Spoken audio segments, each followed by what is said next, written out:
Hello and welcome to Access Asia. Coming up, entire cities turn to ghost towns in China as the coronavirus spreads despite unprecedented measures. We'll take a look at life under lockdown. A worrying trend in Pakistan. More and more people are keeping jungle cats as a status symbol, despite the risks for both the owner and the animal. And Parasite makes Oscars history, becoming the first ever foreign language film to win Best Picture, product of South Korea's thriving movie industry.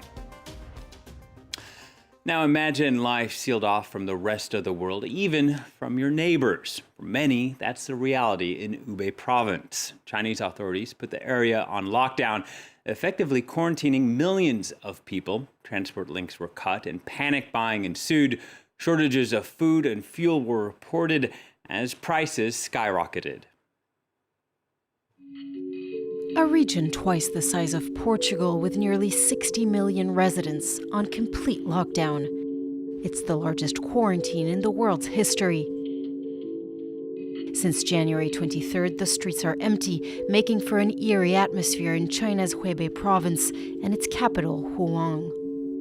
Authorities have decided to limit human interactions as much as possible to avoid the spread of the novel coronavirus outbreak.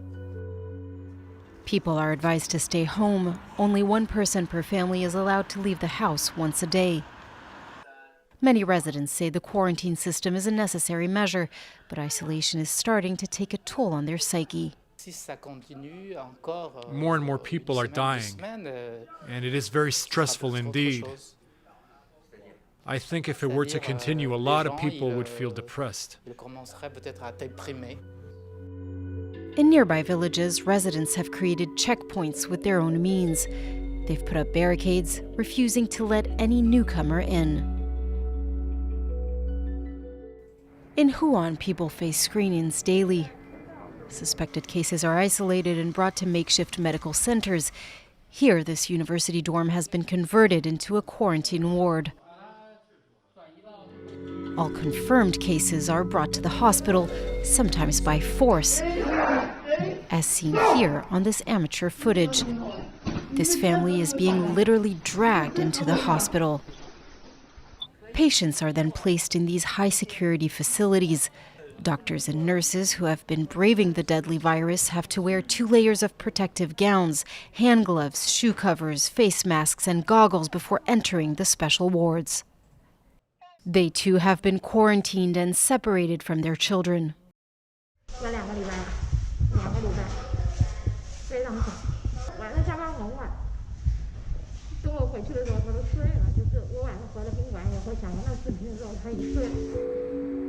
While the Hubei province has been ravaged by the disease, Chinese officials say the number of new cases elsewhere in China is declining, a reflection, they say, of the strict quarantine measures taken throughout the country. Well, in Pakistan, lions have long been used in advertisements, symbolizing power, stature, or wealth. Now the jungle cats are becoming increasingly common as house pets, often in blatant disregard for the animal's well-being. Catherine Bennett reports. Lahore is Pakistan's second largest city, but its chaotic urban sprawl isn't where you'd expect to find the king of the jungle. Big cats like lions and white tigers can be found in cages on the roofs of buildings. Here, 4 big cats live all year round in these tiny enclosures. This 4-month-old lion is Hamza Shubari's latest purchase. He's a 24-year-old business student. She's just playing. She doesn't bite. Dog bites hurt more than this. I've always kept pets, dogs, cats, and then one day a friend bought a lion, and that made me want to get one too. The first one I bought is from Africa and is a sandy color. Then I liked it so much I got another one, a white lion this time. Each lion cost him around 4,000 euros. Hamza bought them with a friend who's also a student and lives in one of the apartments below in the building. They put all of their savings into buying the animals. The building's caretaker is the one who looks after the lions. And even if he looks relaxed, he's not entirely confident. Wanting to tame wild lions or tigers is the latest trend in Pakistan.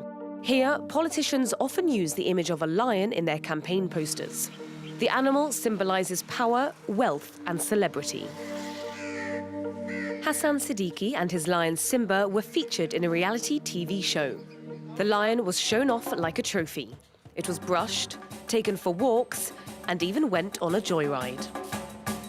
His owner says he's become more than just a simple pet. It's like a member of my family. He stays with me in my bedroom. We met Hassan in the suburbs of Karachi in his luxurious property. This is where Simba lives. The animal seems totally domesticated. Simba, give me a kiss. Are you angry with me? Come on, Simba, eat.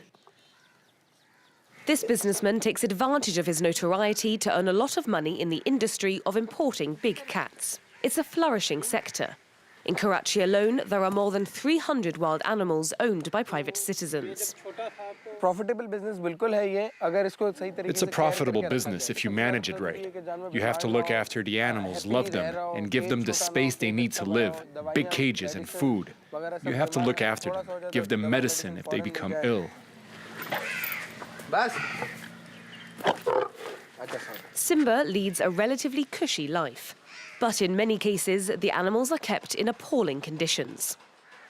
But the authorities look the other way when it comes to this illegal trade. There is almost no regulation.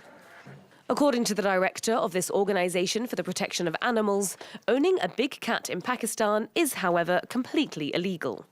The legality exists that you can have animals in private zoos, but the definition of the zoo is so strict that you cannot declare your home a zoo. Any animal that exists outside its natural environment is a torture, is cruelty to animals.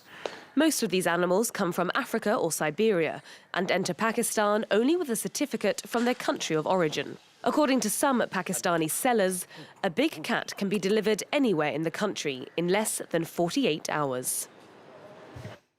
Well, Parasite became the first non-English language film to win Best Picture at the Oscars, adding to the more than 150 awards it's already won. Some say the movie has been so successful because of its witty humor and its plot twist. Others argue it addresses inequality and class divisions being felt around the world. Either way, the world is waking up to the artistry of Korean filmmaking, as Julia Kim reports. And the Oscar goes to Parasite. Nearly 10,000 kilometers away from Hollywood, South Koreans bask in this moment of glory. A historic first for the country, Parasite's Best Picture Oscar win is a new source of national pride. This kind of thing is a huge national celebration. I want to thank director Bong Joon-ho and all the actors and actresses. This is wonderful. Others were delighted that the film was honored in an overwhelmingly English-speaking industry. It's in a different language to what's usually featured at foreign award shows. But in spite of this, the film overcame the language barrier and received recognition, which I think is great. Plaudits also came from the pinnacle of South Korean politics, with a personal message from President Moon Jae-in. Our Bong Joon-ho won 4 Academy Awards: Best Picture, Best Director, Best Original Screenplay and Best International Feature Film. Let's start with a round of applause.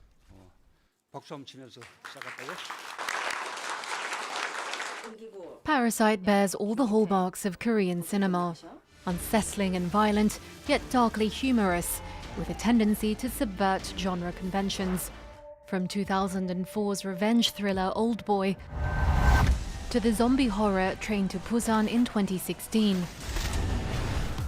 Korean filmmakers are no stranger to international acclaim, but accolades from their English-speaking peers eluded them until 2018. Park Chan-wook's The Handmaiden became the first Korean movie to win a BAFTA, followed by Lee Chung-dong's Burning, the first Korean feature to be shortlisted for an Oscar. Since celebrating its centenary in 2019, K-cinema has ascended to new heights. With the success of Parasite, it's proven to the world that the language of film is universal. Well, Japan wants to showcase service robot technology at the Summer Olympics, but ahead of that, one bot got a head start. The country's first robot bartender can pour a beer in 40 seconds or mix a cocktail in about a minute, and it doesn't even need a tip. It's a novel creation after the bar struggled to find a human worker in the aging society. Lauren Bearsticker reports. Dry or on the rocks, stirred or shaken, the newest staff member in this Tokyo pub can do it all with a smile. This robot bartender uses cameras and AI software to monitor customers' facial expressions to find out if they want to chat or be left alone. Dealing with people can be a hassle. With this, you can just come here, get drunk, and go home. With more than a quarter of its population over 65 years old, Japan is facing a major demographics challenge and will need hundreds of thousands more workers over the next few years. Many sectors like healthcare and security are increasingly turning to robots to bridge this gap. Priced at just over $82,000, this mechanical bartender costs as much as employing a human for 3 years, an incentive for its owner to keep it after its trial period ends in 2 months' time. There is a labor shortage problem in the restaurant sector. We installed this to solve this issue. In addition, we are hoping to create a system where humans and robots can work together. In 2015, Japanese authorities announced a $100 million investment in robot technology. And while the country isn't yet ready for a full-on mechanical revolution, it plans to use the upcoming Tokyo Olympics to showcase the applications of robotics in the service industry.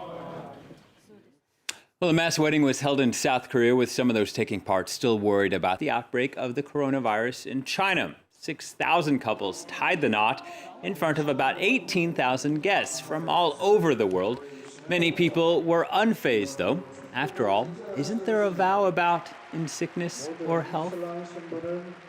That's it for this edition of Access Asia. Thanks for watching, and please stay tuned to France 24.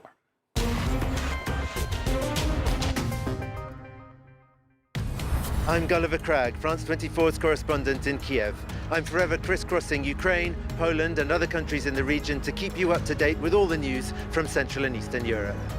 Join me on Live from Paris and in all France 24's news and magazine programs. Gulliver Cragg, one of the 200 France 24 correspondents around the world.